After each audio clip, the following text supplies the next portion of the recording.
Hello, everyone. This is Greg, your host of Goddamn Gamecube, and this is Season 4. Follow Goddamn Gamecube on social for updates on the show, and subscribe to us on YouTube for bonus video content. Thank you, and enjoy today's episode. I may not always love you,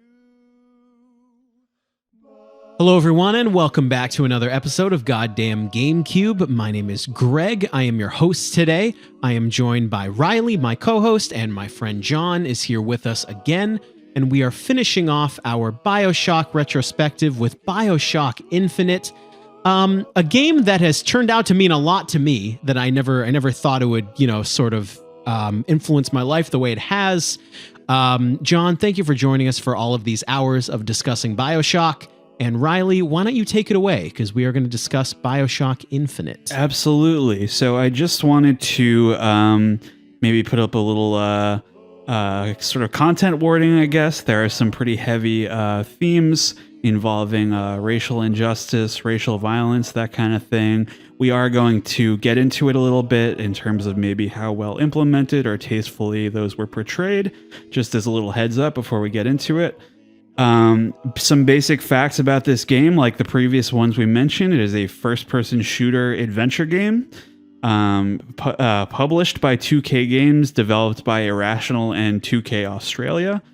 Our friend Bill, when we interviewed him a little while ago, he mentioned that the objective of this game was making a subversive sequel. Talked a little bit about the Terminator 2 and how do you spin concepts on their head and stuff like that. And what I thought was so funny was what Ken Levine said about this game is that Bioshock isn't just Rapture, which is kind of the opposite of what the Bioshock 2 team said. Well, it has to be Rapture if it's Bioshock. The cornerstones, Ken felt, are a fully realized world and some improvisational combat to get you through it. The setting of this game is 1912 in the floating city of Columbia. So we have a city in the sky this time. Me personally, I haven't seen many narratives at all set in this sort of pre-World War I, like early 1900s era. I thought that was kind of unique.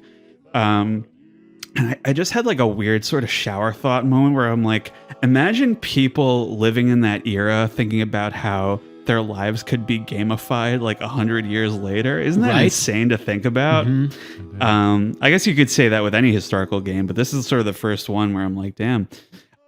So instead of Andrew Ryan, this time we have a Zachary Comstock, who founded this city in 1893 as sort of a floating World's Fair to promote American exceptionalism across the globe. It is sort of reminiscent of, are you folks familiar with The Devil in the White City, that book? Do you remember that one? No. Oh, it's very good. We had to read it in high school, and it's about the World's Fair, the famous World's Fair in Chicago in the 1800s, and sort of how it's sort of reminiscent of that aesthetic where we need to show everybody, like the best and brightest of America and what so it's kind of similar in the same way. We need to show people what we're capable of. We got to get the best minds, that kind of thing. What they mentioned, the comparison between these two figureheads of Zachary Comstock and Andrew Ryan, they are similar in the way that they will reject or ostracize anyone who does not conform to their rigid worldview, even though they're a little different. And Ken Levine was talking about how his allure to these sort of authoritarian characters is sort of a contrast where he feels like he doesn't have a clear picture of the world. He feels like there's a lot of stuff that's sort of open to interpretation, and he wants to kind of get into the heads of people who have their mind made up, and like it's a very my way or the highway kind of thing. I thought that was kind of interesting. It is. And sort of the concept of this whole city is the memory of an America that people think existed but never quite existed. Mm-hmm. And I think it is as pertinent now as it ever was.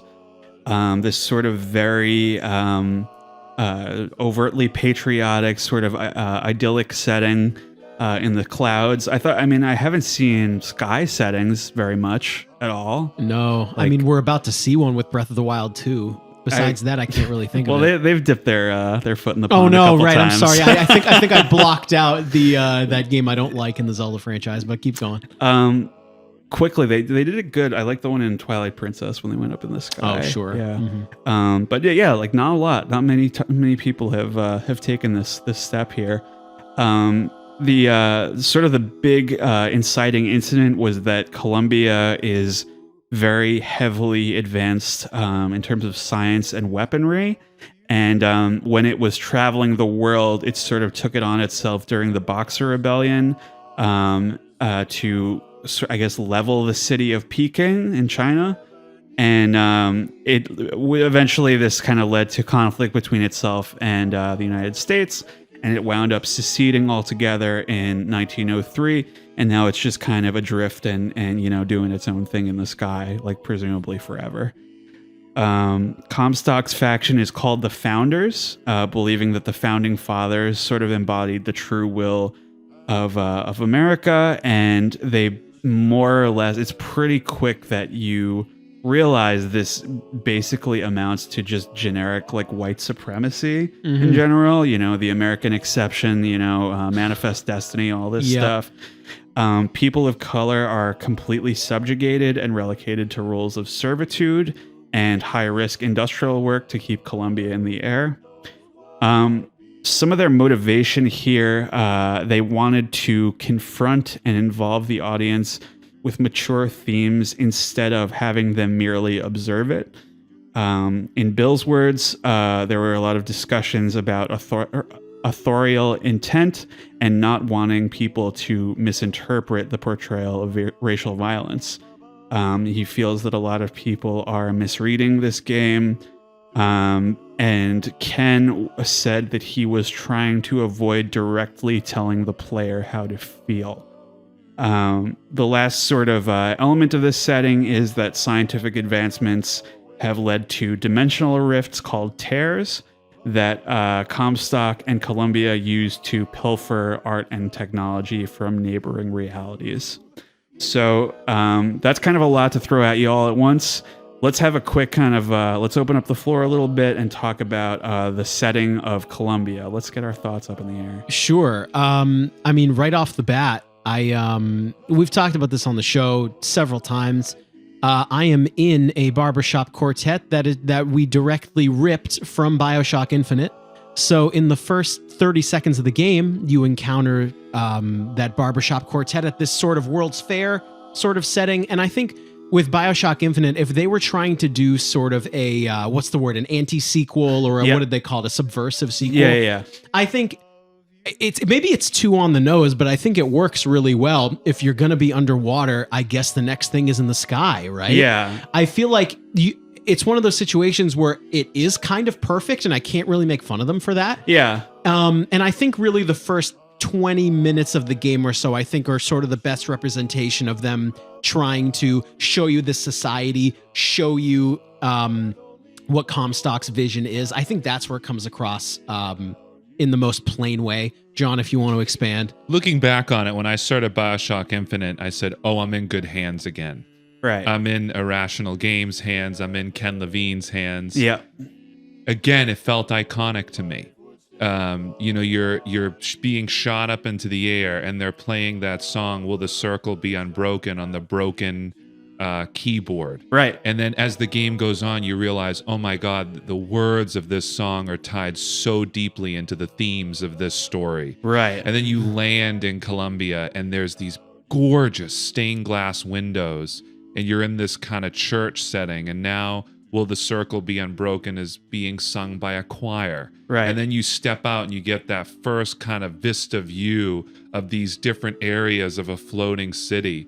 And I just was utterly blown away by the creativity, by how visually stunning it was. Yeah. I remember actually a very memorable moment for me was seeing the trailer pop up, 2010 or whatever it was. Next Bioshock game announced, and they do like a bait and switch where the beginning is a fish tank and you think you're back under the sea again, and then they pull it back and it's just a fish tank and they reveal this huge open city in the sky.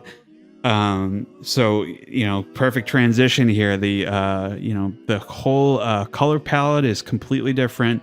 Instead of sort of those teals and ambers of Rapture, you have a lot of, red, white, and blue, these beautiful white buildings and kind of everything is sort of ensconced in sunlight perpetually, very, a stark contrast to the darkness of Rapture. A lot of open sky and spectacular vistas. And what I found, yeah. I just want to say the other thing I think is so cool is walking around the city at the beginning and there's no violence. Right. You're getting to see this city that's seemingly functional. Right. And something that I wanted to briefly mention before we sort of explore execution and stuff like that is how this huge city is seemingly open to you. And I think maybe people were expecting it to be like fully traversable, like not, an on-rails experience. You're going to be able to walk around this city.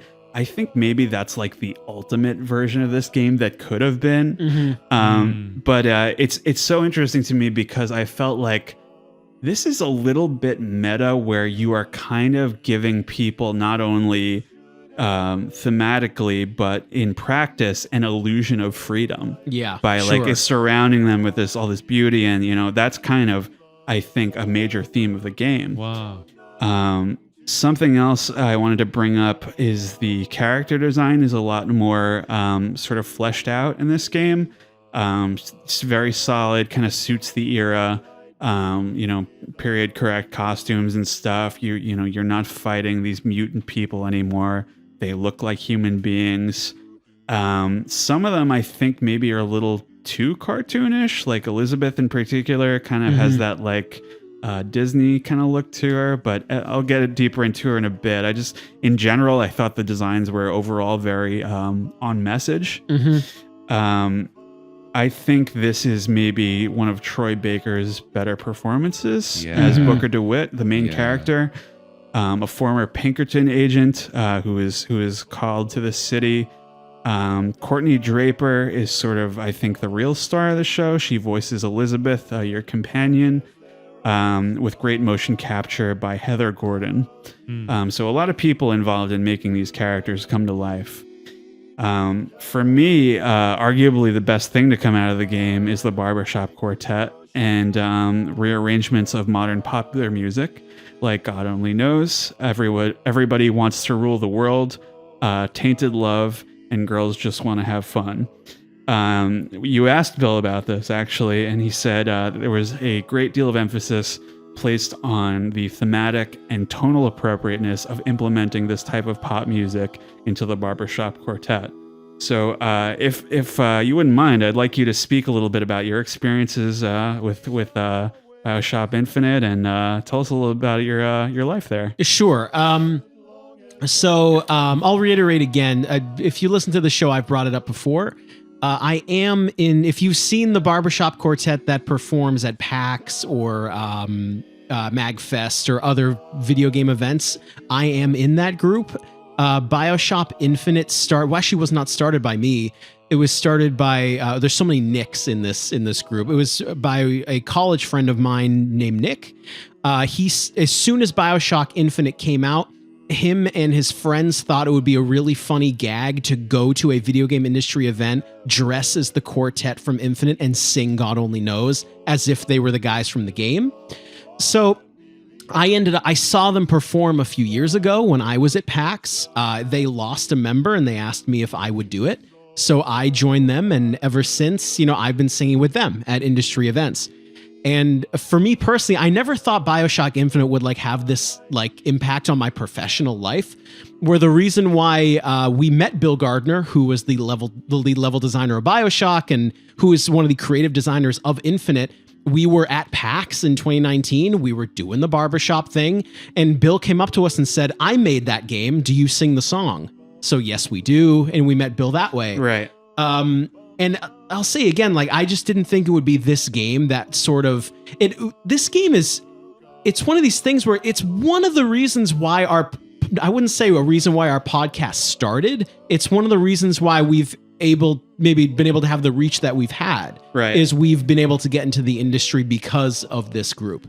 Yeah, definitely, seemingly a lot of connections. And, I was there for your performance at PAX this year. It was awesome. That's right. And a lot of cool fans dressed up as some of your favorite characters from the series showed up. What's really funny too is I always bring up this anecdote with Nick, who's in the group. I always say to him, the God Only Knows barbershop bit from the beginning of the game is actually not the first song that sort of struck me in the game.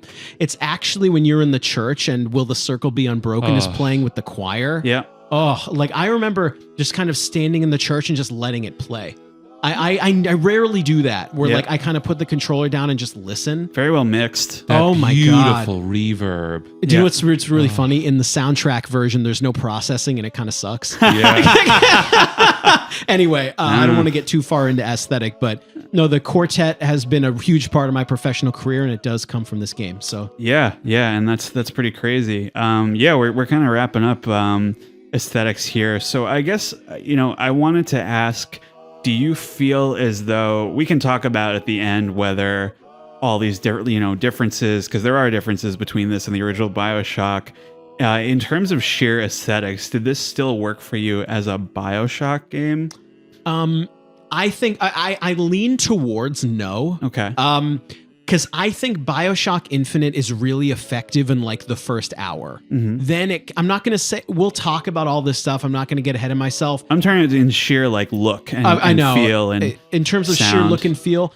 I just think with the Art Deco design of the first game and how it's under the sea, it's just very striking. Where I feel like Bioshock Infinite is very like it's very World's Fair for about an hour. Sure. And that's where then I think after that I tend to, not that I checked out, but I just lost its impact it a little loses bit. its impact for me over the course of I'm saying specifically the aesthetic and the setting kind of trails off for me after about the first hour. John, if you have anything to add. Yeah, I didn't have a strict definition in my head of like what a Bioshock game is. I want to see creative studios do different things and be creative. Yeah, completely. We'll get into this more at the end, I'm sure, but I'll just throw a word out about it now. To me, I learned the definition of a Bioshock game at the end of this game.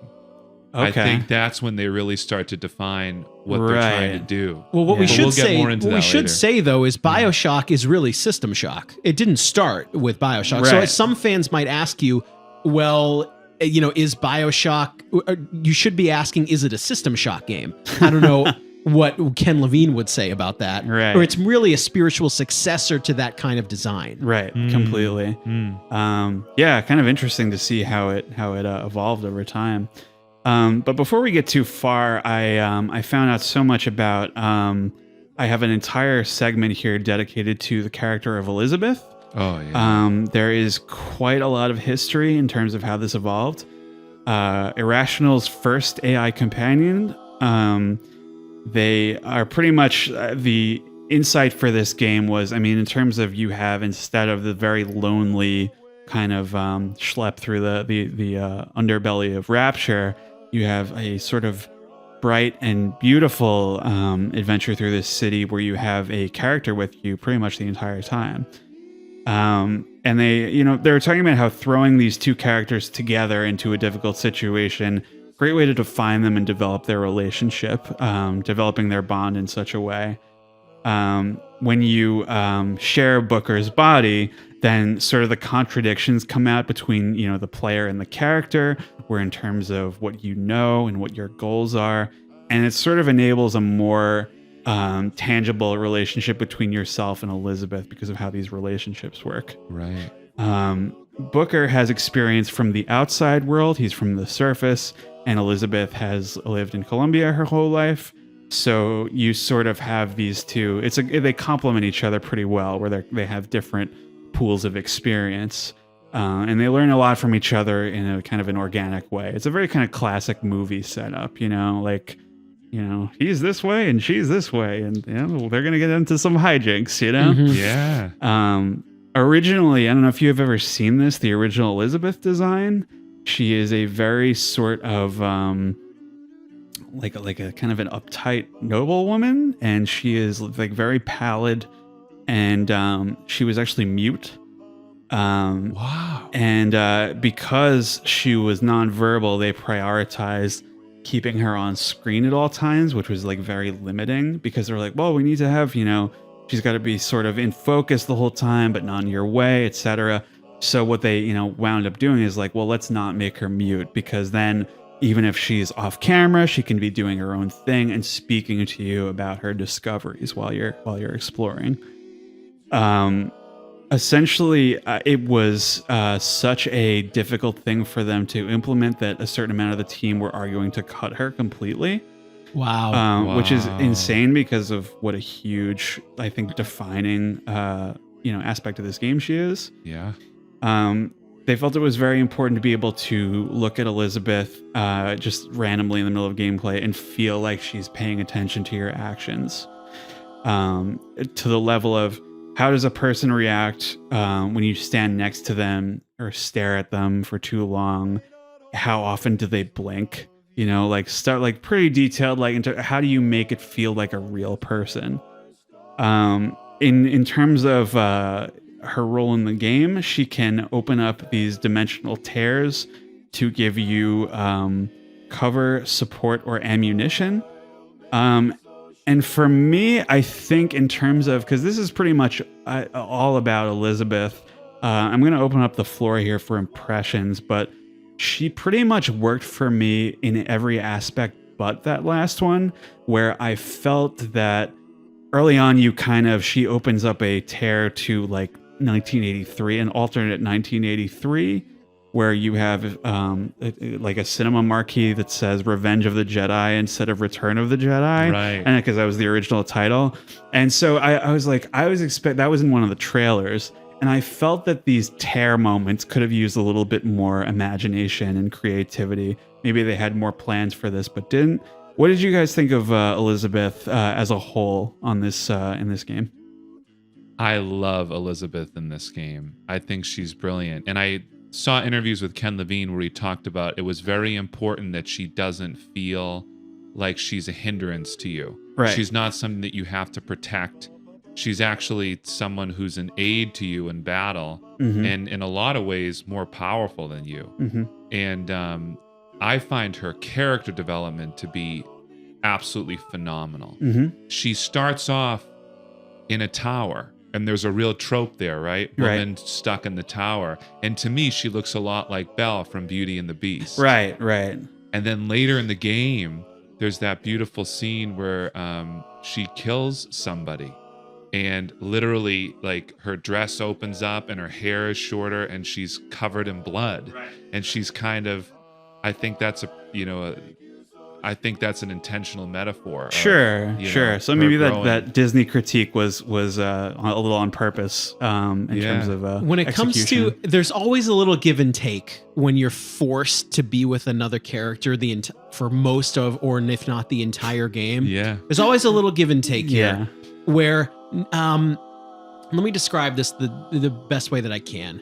Nothing is going to be as intimidating or scary because you always have a buddy. Yeah. There's a little bit of a weird, the game gets a little video gamey where, correct me if I'm wrong, there may be certain doors that require both people at some point. So when she starts being involved in the gameplay is actually when I tend to lean where it takes me out of it a little bit. Sure. She's always either throwing you. I always remember her like yelling "Booker" and throwing me ammo, and I'm like, that did feel weird. It feels a little weird. It feels a little weird. Yeah. Where it's one of these things where I'm not gonna tell the developers that they could have done it better because I'm not sure what else you would do. But when you start involving a secondary character in the moment-to-moment gameplay, the game isn't scary anymore, and it becomes a little video gamey because they're involved in the mechanics. But that's all I've got.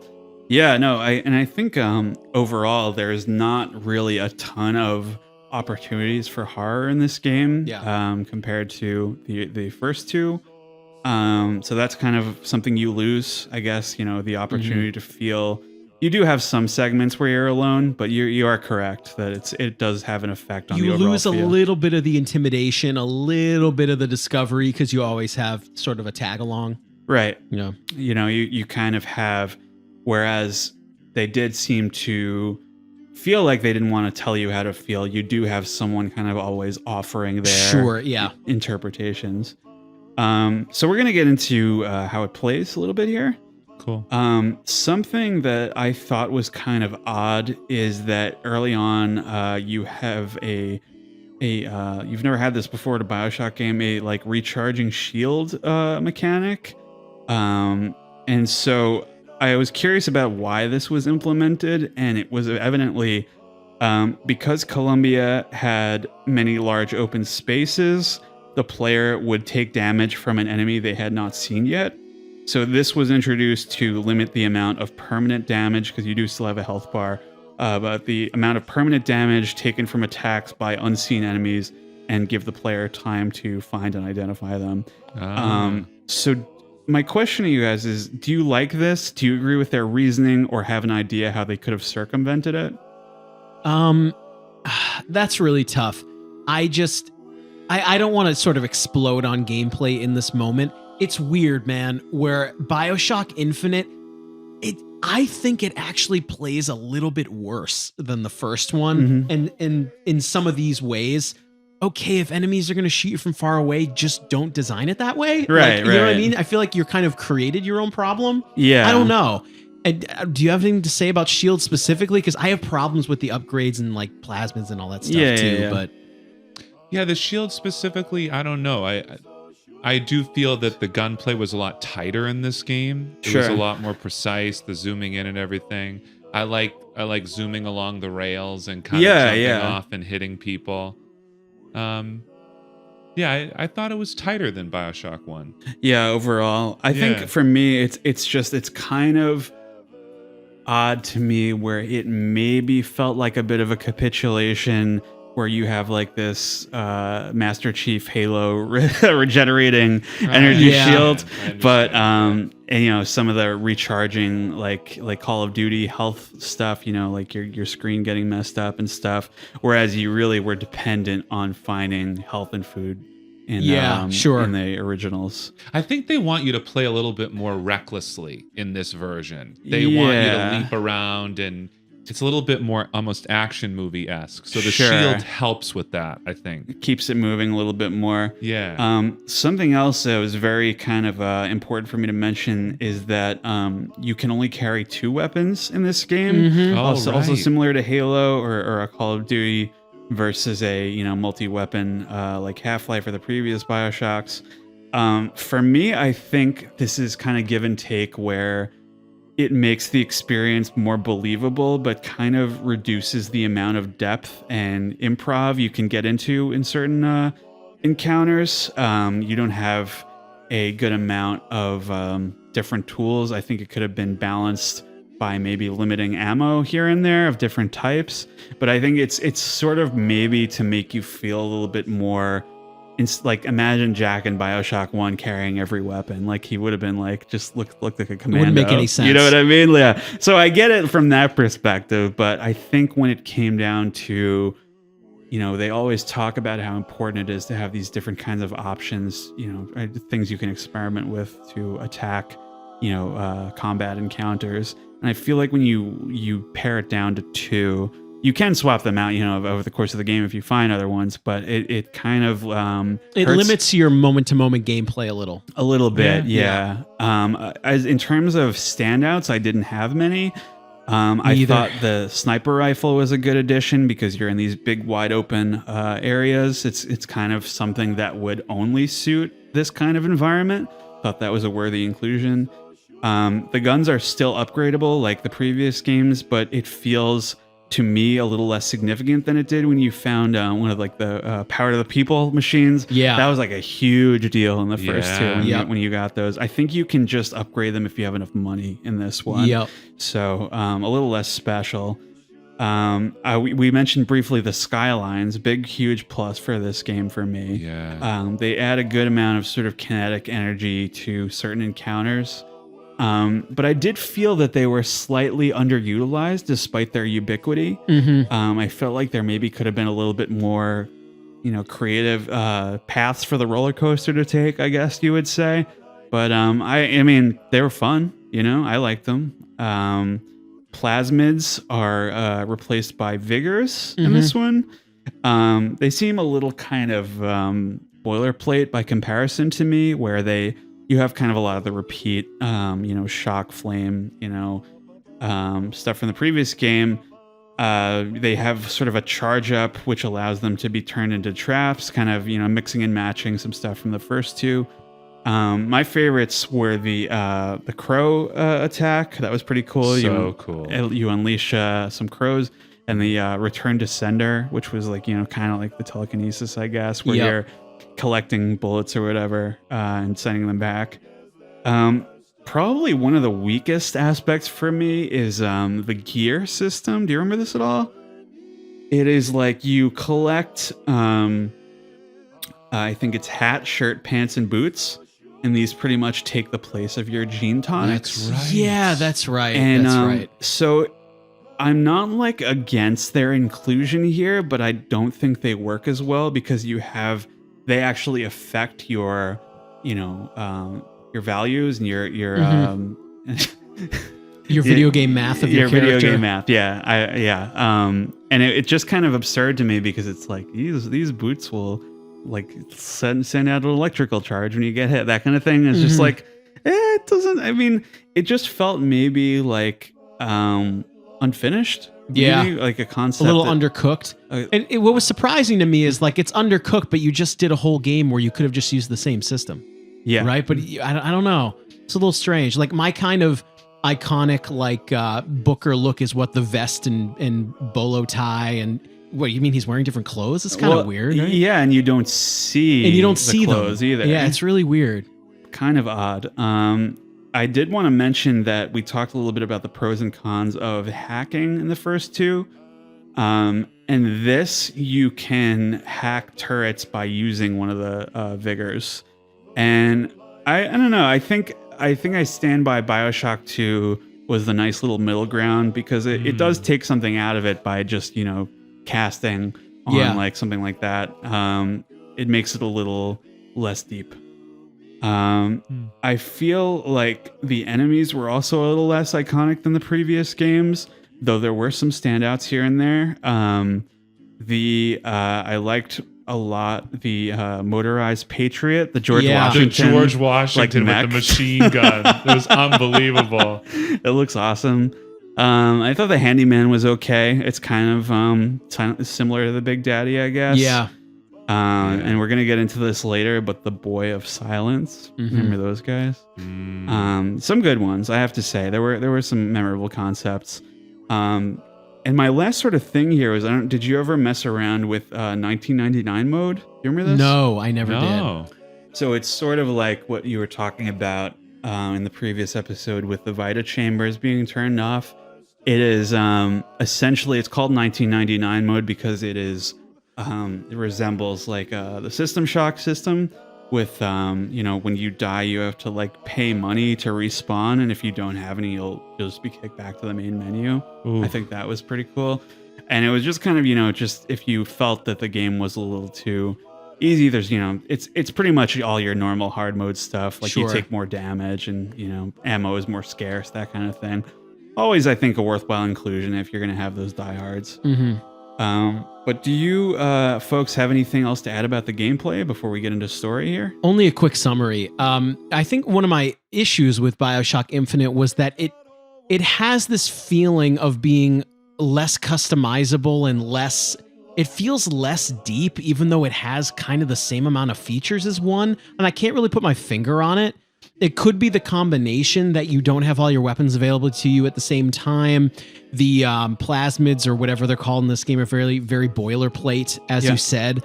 And when you put it all together at once, to me, the gameplay actually comes off as a little bit worse. Even though it plays better, it doesn't feel better because my decision making is now more limited and streamlined. I think the word is streamlined. Yeah. And I don't love it. I don't think streamlined was the way to go. When I think Bioshock 1 was totally fine. When the name of the game is Infinite, I just feel like gotta be more infinite. I just feel like with Bioshock 1, you were not. It was not intimidating how many options you had. It was fun. Yep. And in this game, when it's streamlined, I don't love it. I don't know if you have a summary of gameplay, but I really that's think my y'all take. made some good points, and I don't have much to add. The one thing I'll say is visually, I found the weapons kind of striking. It felt like it matched the world. It felt sure. very like Americana, a little bit cartoony. Yeah, like It's of cool. the era. Yeah, definitely. So I'm just gonna get right into story here since it's probably like the biggest aspect of the game. Yes. Overall, I want to say there's some ups and downs, but I do feel that the structure and pacing is very good. A lot of good push and pull here and there. The very beginning of the game, in particular, you're being rowed out to a lighthouse this time, and it's a lot more. It's equally, I think, as intriguing. But it's a completely different approach than the bombastic plane crash. And here you are introduced to the Lutest twins, who are rowing you out here. They have a little banter amongst themselves. And the whole thing is very overtly harkening back to Bioshock 1, where you're approaching a lighthouse. Very suspenseful, very intriguing. I did want to mention before we get too far, there is somewhat of a notorious puzzle here. I don't know if you remember what I'm talking about, but you have to you get a little card from them, and it tells you how many times to ring these bells. Yes, I yeah, remember that. yeah. It's very notorious, and I have to agree that it is kind of dumb and feels like maybe they had more of this type of thing planned for the rest of the game, and it just feels very out of place to me that they have this little thing like you need to put in this code to open this thing. You never really have a moment like that again. Kind of odd. To me, that moment wasn't necessarily supposed to be difficult. I felt no. I'm being given a key to something. Sure, yeah. I just felt like I didn't. They never do it again, so Never did it again. odd. But I didn't think it even needed necessarily be interactive. Like if it's so simple, Right. Maybe That's it a was good just like point. to teach you camera controls or something. But No idea. no, but the following sequence where you rocket up into the air is pretty spectacular. And you arrive in Colombia, and as you mentioned, this extremely surreal and immersive, sort of being brought into the world with this choir going around in the background, and it's I think for me this moment. It very succinctly sort of conveys the conflation of religion and patriotism here, because you have this very ethereal, church choir going on, and then you have these very I don't even know how to describe it. Like the statues of the founding fathers are almost religious iconography. And it's sort of like, we kind of have stuff like that already with monuments and stuff, but it's taken to like the extreme. Yeah. And I thought that was very effective imagery. So I wanted to talk about one of the early moments in this game where you are walking around Colombia for the first time, and you can kind of overhear people, you pick up audio diaries. I really enjoy, this just kind of exploring what feels at first like a very living city. And it seems like a great place to live for a while. And what winds up being the inciting incident here is there's some kind of it's a little festival going on or whatever. And I guess one of the attractions is this interracial couple gets brought out. And it's like where the mood turns, and you're like, oh wait, these were all white people. Oh, I see what's going on here. But the fucked up thing for me is I have a lot of complicated feelings about this moment where you are offered the choice to like throw a baseball at the couple, or you can throw it at the guy who's like running the show. Yeah. And I'm kind of on the fence about this moment. Maybe you folks can, flip me one way or the other. I'm not sure how I feel about it, number one, in the taste department, and I'm not sure how I feel about it, because either way, whether you choose to throw it at the couple or the bad guy, you will be stopped and it doesn't really matter. And because they notice you have a brand on your hand that's AD, and it's, you see like throughout the city, know the enemy by his mark, and it's, you know, a hand with AD on it, and it's like, oh, you're the, you know, false prophet or whatever. And so that kind of triggers, you know, you have to fight a bunch of people here. What did you think about this moment in terms of, you know, its purpose and execution? Sure. What do you think about this? Well, that's, you know, it's a tough question. I thought this was pretty impactful, especially if you're trying to get your point across where, oh, this is this idyllic sort of city. Oh, no, it's not. Right. Oh, hey, you want to throw a baseball at an interracial couple? No. Right. Like, but you're like, oh God, this is what's actually going on. Yeah. Like, now, John, I'm going to let you speak on this because I didn't really, because Riley, you said, do you think it's in poor taste to include it at all? Was that your point? I think what the thing of like, it's, for me, I think that the little sister choice in the first couple of games is like, it's like, you know, it's just kind of, it's ridiculous, and it's very sort of extreme in terms of morality. And this is one of those things where I'm just like, it's a little yucky that they even included like the option for this.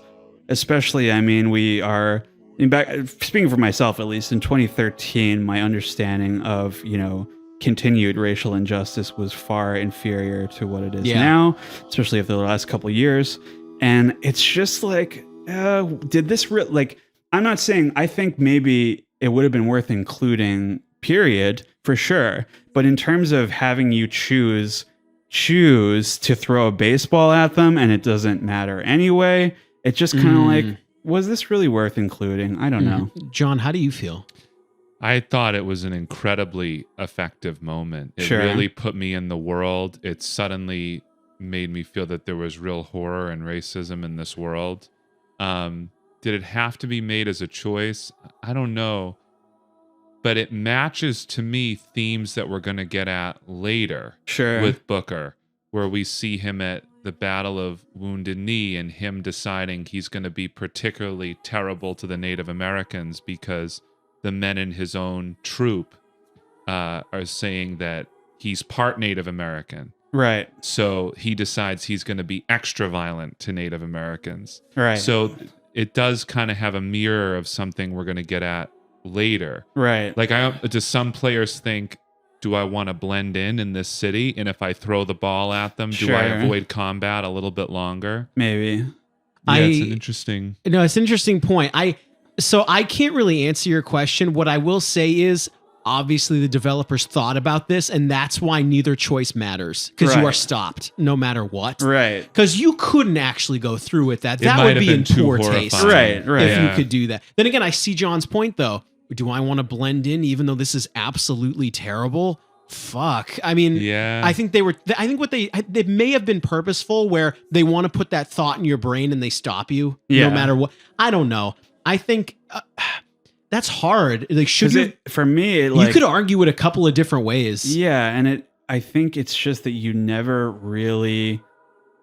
I feel like this sort of subplot is kind of like dipped in and out of, and this type of moment, you know, it's deliberately doesn't have a huge impact on the story. But I feel like in that sort of case, you are setting it up for a future decision that will, and that never really comes either. So I was just curious how you played that one out, because it was another quick thought here. It feels part of the theme of the game too, because almost every decision you make in the game doesn't have impact. Right. And I think that's part of what the game is trying to get at, that this idea of circularity of no matter what, the same things are going to happen again and again and again. Right. So in this same sequence, I wanted to bring up, you get this skyhook thing, and you like that thing that you ride around the sky rails with, and you absolutely like rip this dude's face apart with it. Yeah. And I wanted to bring up something kind of funny. I'm not sure if you heard about Cliffy B, the Gears of War guy, said that he felt that the like ultra violence in this game kind of worked against it. Do you agree or disagree? I have no idea if the Gears of War chainsaw guy. That's what I mean. Like, I guess like he would know, but, I don't know.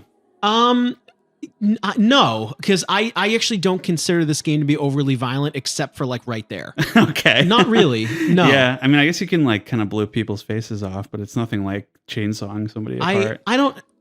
Then again, perhaps because I've played so many video games, this level of violence doesn't really bother me in games. Sure. I don't know. What do you think, John? I disagree with Cliffy B too. I think very quickly we're trying to go from the idyllic to the horrible. Right. It really is effective. Yeah, it turns, the mood turns like so that. So quick, yeah. Yeah, it's pretty wild.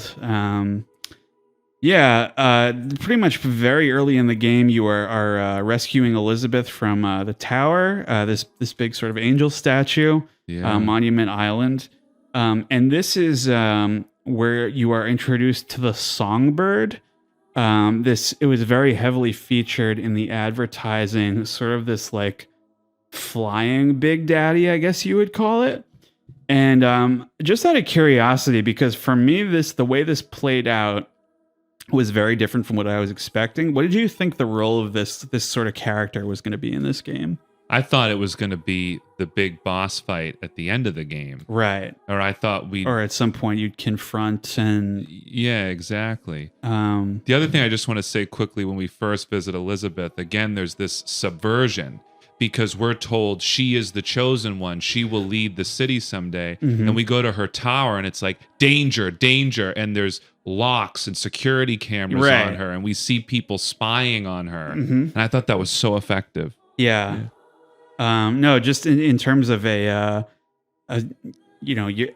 else is kind of viewing her as this like messianic figure, and then it's like basically like a security threat, like what is the reality for her? Yeah, pretty cool way to do it. Yeah. So when you escape from this you kind of have the skin of your teeth from this area with her. And I like this area a lot. Battleship Bay. I don't know if you remember this. It's like kind of a nice beach area, and it's people are not recognizing you, I guess, and you're just kind of like, it's kind of her first taste of freedom. So she's sort of frolicking and dancing around with people and stuff. It's very moving to watch her dance. Oh yeah. And it's, for me, I these are the moments, I mentioned the horror moments in the previous games were what I latched onto. And for me in this particular game, the gentle moments are what I remember, very clearly. Yeah. That's well said. I feel like I agree with that. That's for sure. Good. It's like and that's sort of where I am where I had to ask how you felt about the Cliffy B comment, because I'm like, I wouldn't necessarily mind like just a normal RPG in this universe, like where you're kind of doing quests and talking to people and stuff like that. Do you think that's what Cliffy B meant now that you bring it up, where maybe the passive moments were just more effective than the overtly violent moments? Maybe. For me, I think that they hit a little harder. Yeah. And this is sort of another one of these moments, I think one of the few, where you are offered by the Lutez twins show up again, and they offer her like a brooch or a cameo, and you can choose either a bird or a cage. You remember this? I do. And I don't really know what this is maybe tying into what you were saying about the decision making and how much of it was on purpose. I don't really know. But maybe it just says more about your character. For me, I chose the bird. Mm-hmm. I felt like, maybe the difficulty there is that you have some bad associations with birds because you just got thrown out of a window by one. But in terms of I felt like the imagery was, you want to have that freedom, Elizabeth needs to be free, that's why. That's what they've got to be implying, right? Yeah, You're either freedom or caged. Right. So Yeah. I couldn't fathom, I'm like, this has to have some kind of ironic double meaning or something. I was pretty confused by this and its overall role in the game. But you wind up trying to steal an airship here. And you realize that Booker's motivations are maybe not in her best interests. She thinks she's going to Paris, I believe, and he sets a course for New York to deliver her to somebody. And she winds up knocking him out here, and you get a nice little cameo from the Bioshock 1 wrench. I don't know if you remember that. Like, Yes, Yeah, I yeah, do yeah. remember Yeah. this. well, Yes. that's cool. So you wake up and the airship is seized by this other faction in the city called the Vox Populi. Right. And they are sort of like the rebel faction led by Daisy Fitzroy, her name is. Yes. And they offer to give the airship back to Booker if he recovers a shipment of weapons from like the slums. They call it Finkton. Yes. You wind up like crossing paths with Elizabeth again because obviously she's not going to get very far by herself. Very classic movie moment. And they go and they try to find this gunsmith, and they realize that he's been killed. And they're like, shoot, like how are we going to get these weapons now? And what winds up happening is they travel to an adjacent universe where he's not dead. And for me, just for me, I felt like this was like maybe one of the later things I would try if I was in their situation. Like, let's go over to a parallel reality. I'm like, I would want to mess with that, you know? Like, let's find another way off the city. You know, I don't know. I was a little taken out of it in that moment. This is one of those. I agree with you, but maybe I was also taken out of the moment, but maybe differently than you. Mhm. This is just one of those things where there aren't enough rules and regulations in like in the universe. Okay. Where I'm like, oh, someone died. Let's go to a reality where they're not dead. Well, you could have done that at almost any point, Right. to fix almost anything. And I tend to get bothered by that stuff where I don't know what the right word for this is. Where I just don't buy it. Like I don't. Oh, so we could just go to an altered dimension to solve any issue we run into? Just do it all the time. I don't know. Well, what's interesting too is I think that in lieu of Vita Chambers in this game, you just kind of inexplicably like respawn. And my interpretation of that, I guess, was you were previously in a universe where your character failed in that moment, and you're just jumping over to one where they got further. You know what I mean? And you can assume that everything up to that point was the same. So I guess that kind of works. But I do see what you're saying, where it's like we could really abuse this if we wanted to. Yeah, we could do anything. Right. I thought though the dialogue there was so interesting. Alive, dead, the Lutece twins. It's just a matter of perspective. Yeah. And suddenly they open that door, and everything that changes in that moment, because this is really a story about alternate universes. Right. And we've got to begin that track. Yeah, for sure. But in this universe, you find out that Booker actually became a martyr for the Vox Populi, which is kind of interesting to me because I feel like a lesser story would have just turned him into one as the main arc of the game. So I thought that was kind of interesting as a wrinkle. And it's sort of like a series of mishaps leads. Elizabeth winds up killing this character, Daisy, because she is about to kill a boy who was associated with the Founder faction, like a young child. And they basically, they're trying to steal the airship back from her, and it kind of leads to this confrontation. And they wind up being shot down again by the Songbird here. I thought it might be a good opportunity to sort of discuss how this is, for me, sort of the point where the racism and inequality angle kind of took a backseat to the parallel universes. And I was trying to kind of get to the bottom of whether that was intentional or not. We asked Bill, sort of how they relate to each other.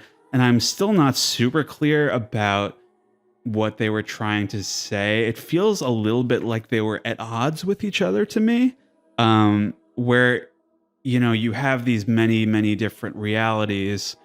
And I was trying to correlate that with, does that mean that American exceptionalism is one of the constants? Is it, what sort of point are we trying to make here? Because the Vox Populi are actually not like the generic, like good guy rebels. Right. You have kind of sort of a mature way to look at it, whereas in war, you're never going to have a, completely clean good guy, bad guy thing. There's always going to be people doing horrible things on either side.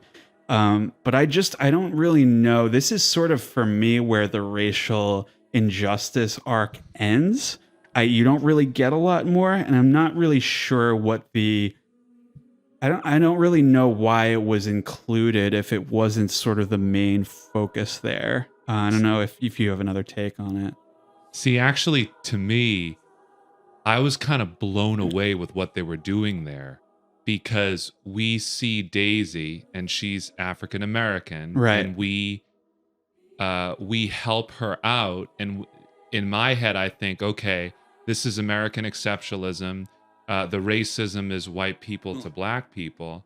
And I think what the game is actually saying is racism occurs in a lot of different ways. Right. And it typically comes down to who's in power.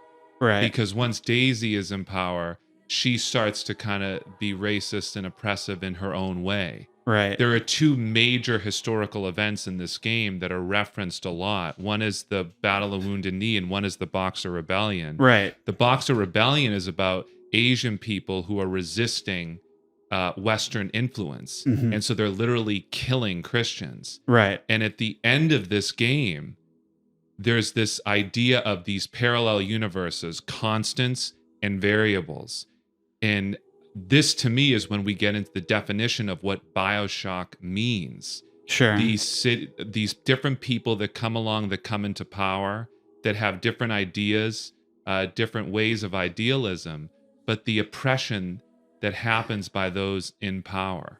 Yeah. I thought it was so interesting. It sort of depends on, I guess, on context and,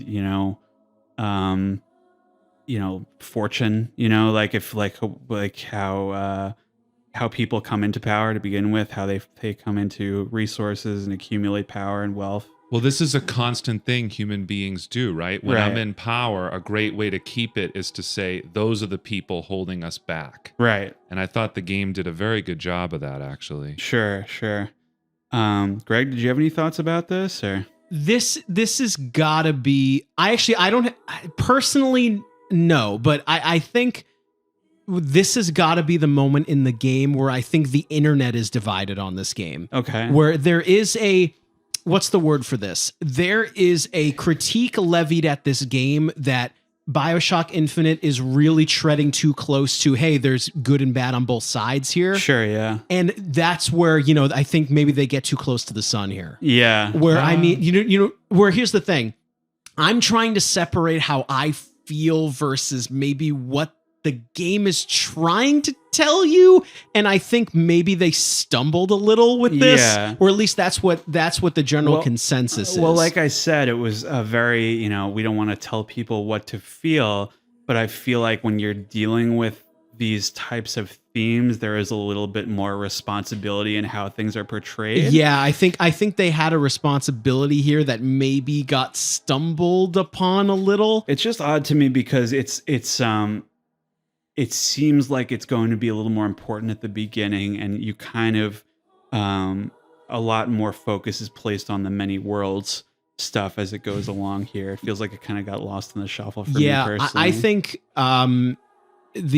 before we move on to the next topic, I think what happened here was, I don't think John is wrong. Right. Where I think you're correct that that's what their intention was, where the people in power oppress or accuse to stay in power.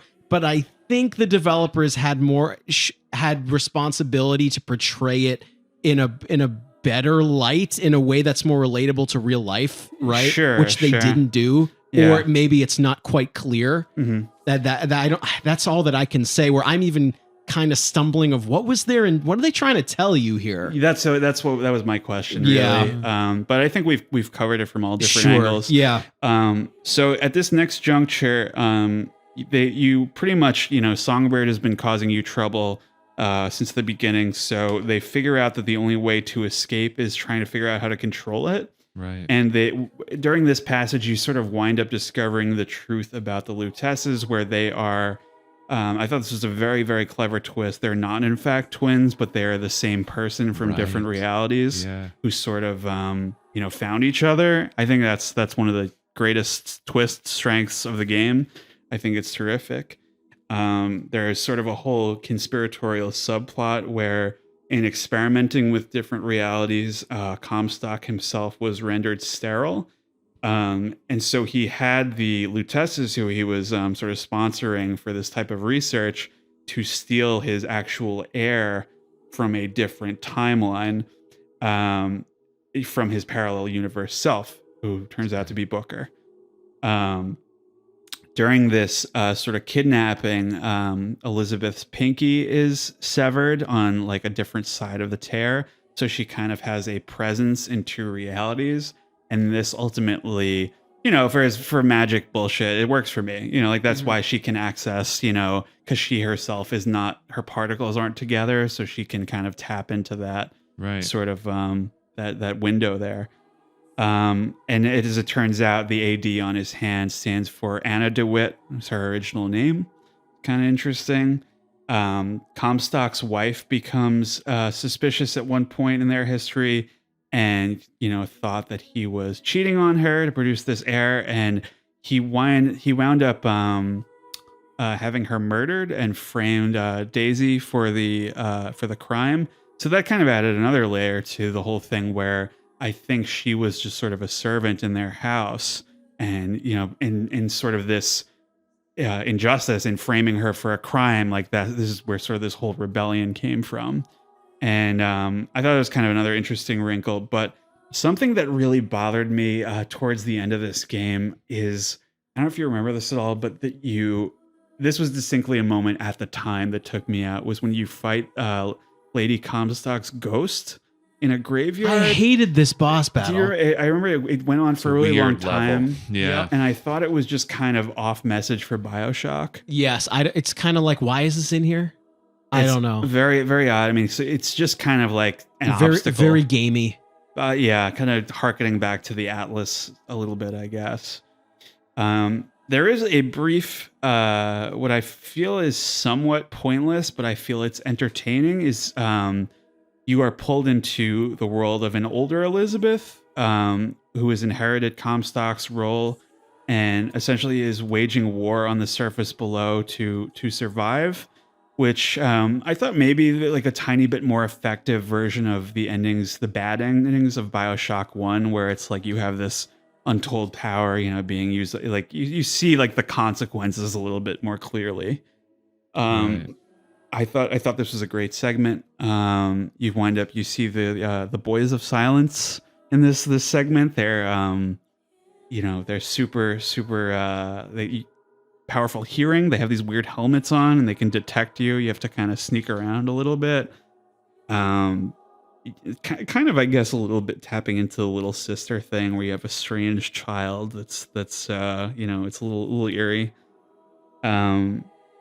You're kind of getting into the ending here, where they catch up with Comstock, and Booker drowns him and winds up taking control of Songbird, there is this kind of strange sequence where you take control of Songbird and you use him to you launch like airstrikes with him and like take out these like Vox soldiers and Zeppelins that are chasing you and stuff.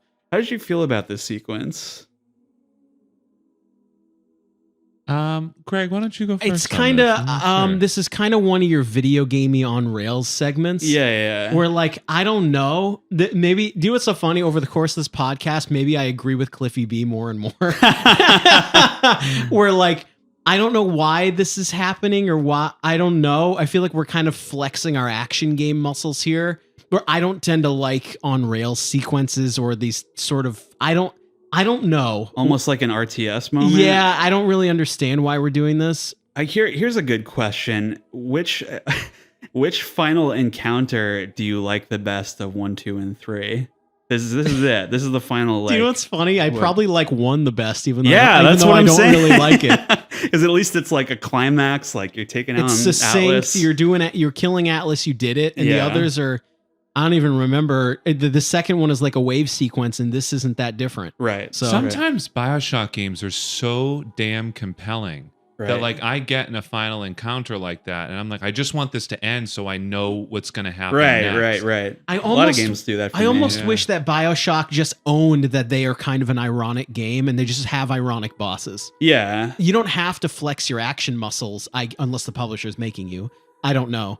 Well, you have to, I think, come up with a creative way in these sort of climactic encounters to test what you've learned up to this. That's kind of the purpose of a boss fight. Yeah. And if it's if it's a wave defense thing, it's just for me not all that different from your average encounter. Songbird is like a little interesting wrinkle there, but ultimately I was just like, oh, he's like on your side. All right. I mean, okay. I don't know. But yeah, this sequence ends pretty strangely but spectacularly, where you Elizabeth transports the three of you to Rapture. Yeah. And the Songbird is sort of drowned or crushed under the pressure of the ocean. And so the reason I asked earlier is that I felt that this Songbird character was very, very underutilized. I thought it served its purpose in the story for sure. But I'm thinking about how I expected it to be more of I mentioned the big sister in the last one. I was disappointed that it wasn't a singular adversarial figure you could have sort of a rivalry with. I thought that's kind of what we were getting in this one, but not really. It only makes sort of a couple appearances before its death, and we don't really learn too much about it the way we did like the big daddies. I don't know. What did you feel about the execution of this character? Yeah, I guess the thing that I found most compelling, not just about Songbird, but about a lot of elements in this game, the idea that there were people in Colombia that when random tears would happen, they would listen. And that's why you have these barbershop quartets doing modern day music. Right. That's why you have the plasmids in the game. Right. So they're literally saying, there's a reason behind it. Songbird, I agree, story-wise, wasn't that compelling. Maybe there could have been more done. But I loved the idea of time. There literally being a reason. It was inspired by the Big Daddy. Right. And right, I found that very fascinating. Yeah, for sure. So this sequence, it ends with, I think maybe when I had a poster of this for a while, actually, one of the most visually evocative moments in the saga, where you go through the Sea of Doors, where you kind of go through all these different lighthouses that are, you kind of see out into the distance, and it's sort of illustrating how many different parallel realities there actually are. And I thought it was very well executed, up to a point where they kind of try to solve the central problem here, where in a certain amount of timelines, they're trying to stop Comstock for good. And it is essentially his origin story is that he was, he started out as Booker, trying to be absolved from his sins at Wounded Knee. And he winds up being baptized and going down this path of this righteous American exceptionalism. So what they wind up trying to do is, well, first of all, there's for me, a moment that took me out of it is when she like pulls a key like out of her ass, like just out of nowhere, like you didn't have that before. I do now. Like I was, I don't know, but I think it's maybe doesn't hold up to scrutiny as well for me, where they prevent, their objective is basically to try and prevent this chain of events from ever happening. And they wind up drowning this version of Booker, while he's being baptized. But for me, if you have, this kind of takes like the tack that there are really infinite possibilities, and if there are, that still means that there is there's a timeline somewhere out there where it does happen. And I don't know was the objective maybe saying that the Elizabeth in each timeline is going to their respective Booker and drowning him? What was your interpretation of this scene? This is where I have a hard time with time travel plots and dimension plots, because I kind of get taken out of it, where it's not grounded in enough reality for me. I've said that on goddamn GameCube a ton. I think what they were trying to do was say they're trying to bring you to the end of just one of many strands to show you how it could turn out. Sure. And I think because you can't make a million Bioshock Infinites, you're only going to have one. Mm-hmm. And I think what they were trying to do was hone in on one way you can try to stop this from happening. Sure. And that's all they were really trying to show you. But I feel like This is hard. Where I'm a little checked out at this point. Okay. Unfortunately, where Elizabeth can make these tears, they can go get stuff from other realities, but there aren't enough rules, and they're showing you one way that you can end one outcome out of millions.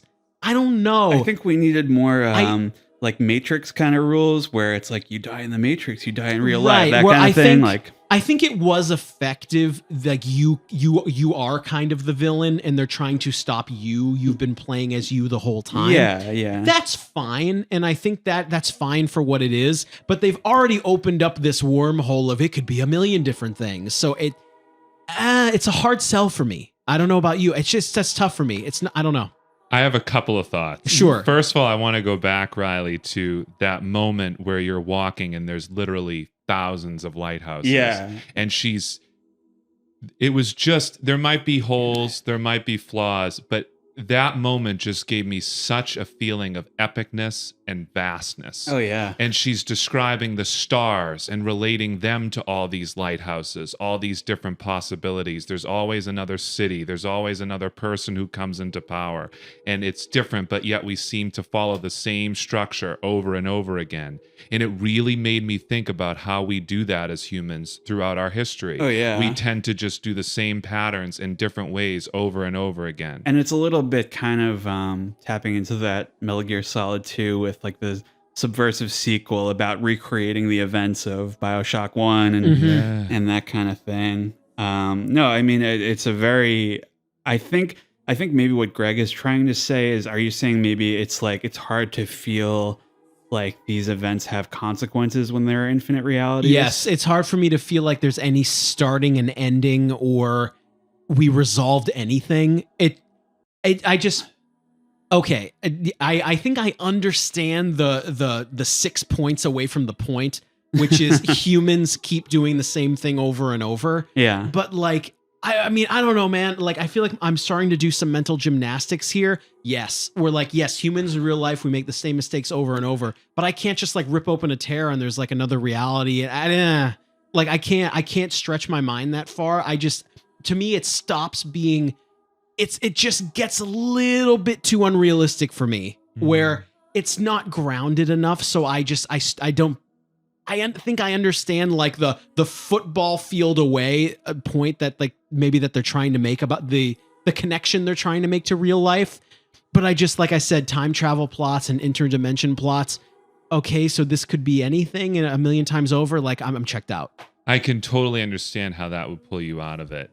Sort of a maximalist ending there. I'm checked out. I love that feeling I get like when I look up at the stars at night and it's just so big and so vast. Oh, yeah. And that's how I felt at the end of this game. Mm-hmm. I will say, I think the point they're trying to make, and I agree with you, maybe what comes before discredits it.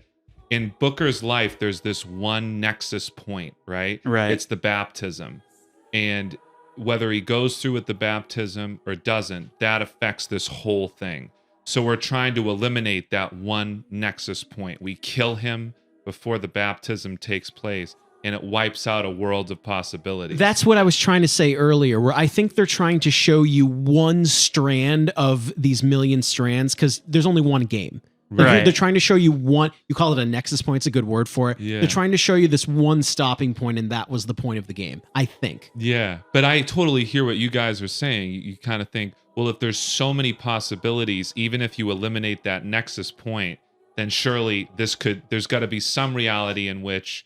Well, I think maybe a positive aspect of that, you were talking about looking at the stars and feeling like your place in the universe and stuff, is that there's only so much you can do, even if you can access all these different realities, you're only human, and what matters is that you are there in the moment to play your role, and do the right thing, I guess. Yeah, will the circle be unbroken? That's the question. By and by. So I wanted to just briefly touch on the Burial at Sea expansion here. Okay, Yeah. sure. I felt like I think we mentioned this. We're getting back into this Cliffy B point. I think Cliffy B is He's grown on me He's here. going to be triumphant here. But the beginning of this, I think it starts out really compelling, where you play as Booker, an alternate Booker, as a private detective in Rapture during its prime. And I loved this part because you are kind of getting that, finally, that wandering around the pristine in its prime halls of Rapture, kind of fulfilling that, air quotes promise. And you wind up accepting a job from Elizabeth, who is some sort of like femme fatale figure, to rescue a kidnapped little sister. And there's some great new Sander Cohen content here. Yeah. We get some, you have to work with him again. For me, this kind of loses steam. You have to travel to like a rundown or abandoned part of Rapture that kind of just feels like another Bioshock 1 level. And I was really into like, I really want to just explore Rapture and like talk to people and stuff and like, and I think that was the strength of this piece for me, because they split it up into 2 parts. Right. And it is revealed eventually that this is actually one of like the Comstock bookers, which for me, it kind of feels like it goes against the ending of the actual game, Right. where you have, you had that nexus point obliterated, and then you have these kind of loose ends, I guess, you're cleaning up. And it didn't, to me, feel like this particular booker was like that bad of a guy. Like, even though he was one of the guys who went through with the baptism or whatever, and I think he tried to turn his life around or something. And you kind of open up a whole other world of possibilities. Well, maybe he redeemed himself, like he didn't. And then you, this actually ends with a little bit of a callback to one of the first trailers for Bioshock 1, where a guy is chasing after a little sister, and a big daddy like drills him through the chest. And they recreate that shot in this one, where this Comstock booker is like impaled, and that's like how it ends, right? And the second part, you play as Elizabeth, which I thought was kind of interesting. Yeah. And it does feel a little bit more substantial, where you get kind of Atlas is the principal antagonist again. You get some more of that, those classic voice actors. And it shows you a little bit. You go back to Columbia a little bit, and it shows you how Dr. Suchong from Bioshock 1 and Fink is the guy in Infinite, and they sort of collaborate across the tears to work on the Big Daddies and the Songbird. So you get a little bit more lore that way. And that's what I like about this, is that you learn more. The combat, there's like a dime a dozen these days. I want to spend time in the worlds of Bioshock.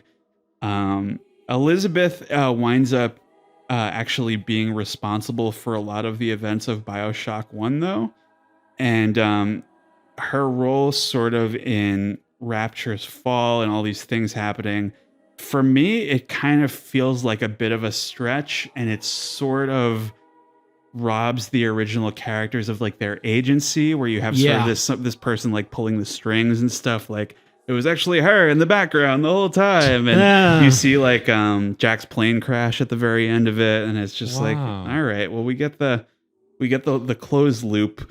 But I felt like this little story, like I said, it was fun exploring Rapture a little bit more, but I felt like the story itself was a little like pointless, or just kind of perfunctory. It almost takes away from the first game and what you're saying. Yeah, just the fact that she was kind of behind the scenes, doing this kind of stuff. It just feels a little too complicated for me. Yeah. So getting into final thoughts here, I wanted to ask, I have 2 questions. Number 1, how do you feel about Bioshock as like a trilogy? We're taking one question at a time. Yeah. Bioshock to me doesn't feel like a trilogy. To me, it feels like 3 very different games, at least 2 very different games, because the middle one was not made by them, so maybe you would discount it. Mm-hmm. To me, this is not a trilogy at all. This is really 3 spiritual successors to System Shock 2, right? Yeah, I guess you're right. Where how do I feel about this as a trilogy? I don't. I think and I don't mean that in a bad way at all. Okay. I don't mean that in any insulting way at all. I think Bioshock 1 is very much its own thing, and we said it a lot. The aesthetic is amazing. It's very unique. Bioshock 2 was not made by them, and it was kind of a continuation, and Infinite is an anti-sequel. to Bioshock 1. So Yeah. I don't consider it a trilogy Well, at all. you essentially, you get this Bioshock 1, and then you have two sort of answer games to it. Yeah, and it's sure. It's so funny you brought up System Shock because I mentioned this to you off mic. I didn't even mention there is a huge amount of cut content for this game that exists out there in the ether. And according to Ken Levine himself, he said we had enough material for like 5 or 6 games. Wow. And it just Yeah. seems like they had like a ton of ideas for this game that maybe they didn't get to Sure. fully implement. But what I wanted to mention was that at one point when you are in that sea of doors, you see the space station from System Shock 2. Nice. So it's kind of like Wow. you're like, oh, okay, I'm starting to see the through line here. But maybe we'll talk about it at some point in the future. To our listeners, definitely, if you're interested, worth looking up all the stuff that got cut out of this game. Mhm. John, you mentioned an early trailer where there was, a little bit more kind of going on. You could aim your gun at like this civilian and get him to back Yeah. off and stuff.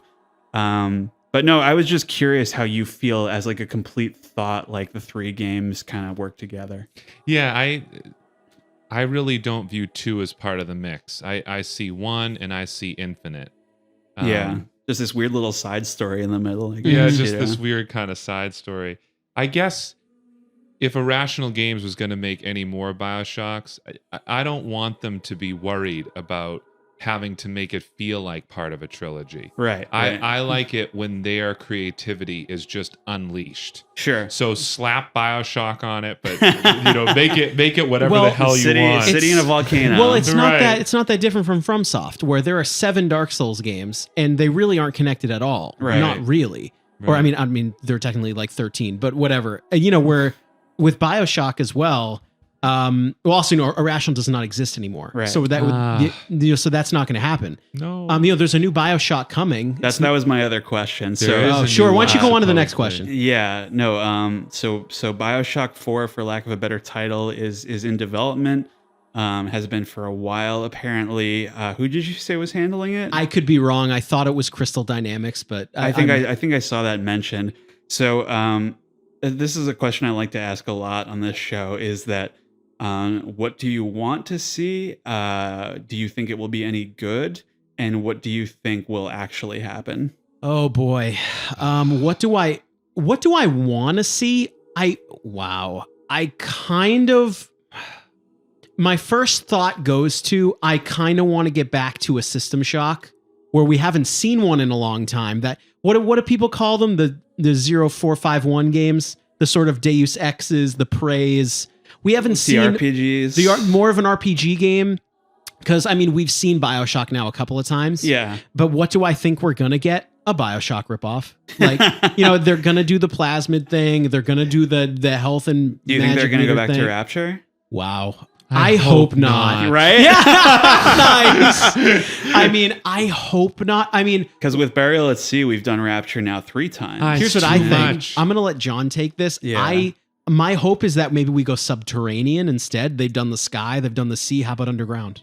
That's all that I could think. But go ahead, John. I'm worried. If Ken Yeah. Levine's not involved, I'm worried. He's not confirmed. Oh, God. I did hear a concept. I was like looking on YouTube to find anything I could about the next Bioshock game.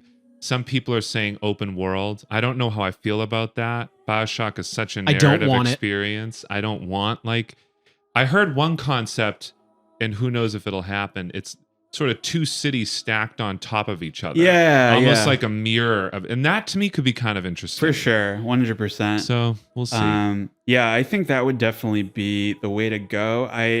The problem is, I'm not inherently opposed to, I think Columbia would have worked better if you could let's get on the skyline and travel back to this island, because they're kind of all Yeah. connected. I think that would have worked great. My problem is I don't trust anybody with open worlds, not to No. fill it with garbage. Yeah. If you had meaningful around every corner, you had meaningful NPCs, little side stories, interactions, that kind of stuff like the first Bioshock where every room has something interesting about it. Yeah. If you had that on a larger kind of scale, totally fine. But I don't trust anybody to pull something like that off. It's I don't know. Also, Bioshock is just such its own thing. It's hard for me to describe to you. What do I want? What do I not want to see? Bioshock is one of those games where I didn't know I wanted it until I played it.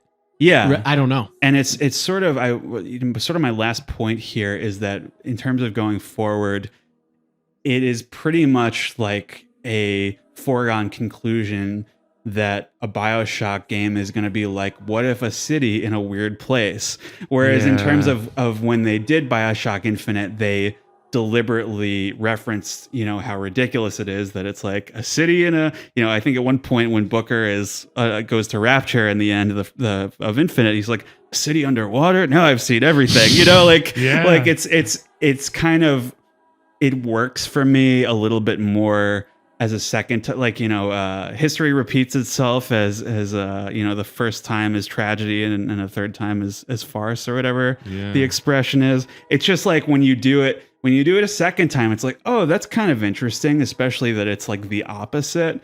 If you get into a third time, you really got to earn it. Like whatever location it is, it's already ridiculous. Did we want to get to grades unless anyone has anything else to add? Yeah, let's do it. I mean, this is hard where I think Bioshock Infinite is, to me, the whole game is the first hour. And it's tough for me not to sort of tip my cap and say thanks for like helping me in my real life. Yeah. To me, I think it's like a B-ish, right? Where I do think the first Bioshock is the better game. There are at times I like Infinite better than 2. I think it's the middle game for me. Riley? Yeah, I mean, it's really kind of in terms of preference and stuff. It's tough. I think overall, I'm going to give this one a 7 as well. Just in terms of, I think it is an excellently, the concept of the world is incredible. It's aesthetically, it's beautiful. I think I was just missing a little bit more that I could sink my teeth into, like Bioshock 1. Your mileage may vary when it comes to multiverse stuff. They're definitely huge right now, but I think I'm going to give this one a 7 as well, just as a complete, even though I definitely like it more than Bioshock 2, I think it's going to land in sort of the same score for me. John? For me, the scope of it, the imagination behind it, the power of the story. I gave Bioshock 1 a 9.5. I'd have to give this a 9.0. Like It has to be an A for me. Sure. For the scope. Yeah. Pretty awesome. Before we sign off, I just think with Bioshock Infinite, the streamlining of the gameplay and perhaps a little bit more responsibility with how you want to handle some of those story elements, I think is what makes me knock it a little. Yeah. Even though aesthetically, there's some beautiful stuff in it. But I think that's going to do it for Goddamn GameCube today. And thank you to John for coming on to do all the Bioshocks. And that's going to do it. So we are signing off. Thank you for listening. Hey, thanks.